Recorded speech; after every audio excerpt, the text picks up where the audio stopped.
జీహెచ్ఎంసీలో మున్సిపాలిటీలు కార్పొరేషన్లు విలీనంపై వనస్థలిపురం కార్పొరేటర్ రాగుల వెంకటేశ్వరరెడ్డి స్పందించారు. తెలంగాణ ప్రభుత్వం తీసుకునే నిర్ణయం ప్రజా అభివృద్ధికి దోహదం చేసే విధంగా ఉంటుందని ఆయన తెలిపారు. ఎలాంటి ఆందోళన చెందాల్సిన అవసరం లేదని రాగుల వెంకటేశ్వరరెడ్డి స్పష్టం చేశారు.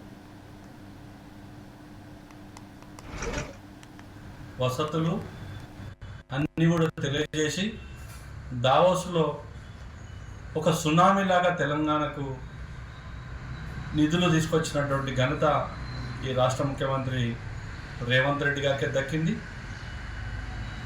వచ్చి కూడా ఏ ఒక్క అర్ధగంట కూడా ఖాళీ లేకుండా సెంట్రల్ మినిస్టర్ నిన్న ఏదైతే ప్రోగ్రాంలు ఉన్నాయో ఆ ప్రోగ్రాంలో కూడా యాజ్ ఏ ముఖ్యమంత్రికి ఇంతకుముందు ఉన్న ఏ ముఖ్యమంత్రి కూడా ఇట్లా సెంట్రల్ మినిస్టర్లు వస్తే పోయి పాల్గొన్న చరిత్ర లేదు. నిన్న వారు దావోస్ నుండి వచ్చి ఏ గంట కూడా అలసిపోకుండా రెస్ట్ తీసుకోకుండా పోయి క్యాబినెట్ మన సెంట్రల్ మంత్రి వస్తే వారితో డెవలప్మెంట్ యాక్టివిటీస్లో పాల్గొని నిన్న దావోస్ నుండి తీసుకొచ్చినటువంటి నిధుల వల్ల తెలంగాణ ప్రజలకు, తెలంగాణ యువతకు, తెలంగాణ ఉద్యోగులకు రాబోయే రోజులలో బంగారు భవిష్యత్తు ఏర్పడడానికి ఈ రేవంత్ రెడ్డి గారు వేసినటువంటి దారి రేపు భవిష్యత్తులో బంగారు బాట అవుతుందని కూడా తెలియజేస్తున్నాను.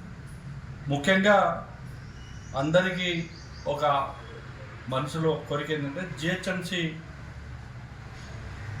పరిధి దాటి నగర హైదరాబాద్కు ఆనుకొని నగర మున్సిపాలిటీస్ ఏవైతే ఉన్నాయో అవన్నిటిని కూడా జిహెచ్ఎంసీలో కలిపి సమగ్రంగా అభివృద్ధి చేయాలని ఒక నినాదంతో గౌరవ ముఖ్యమంత్రి గారు వాటి మీద అధ్యయనం చేయడానికి కూడా మంచి ప్రణాళికలు వేసుకొని వారిని ఇందులో కలపడానికి ట్రై చేస్తున్నమాట వాస్తవం.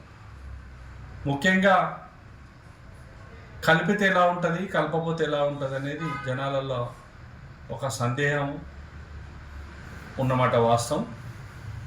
దాన్ని నివృత్తి చేయడానికే రేపు మున్సిపాలిటీల పదవి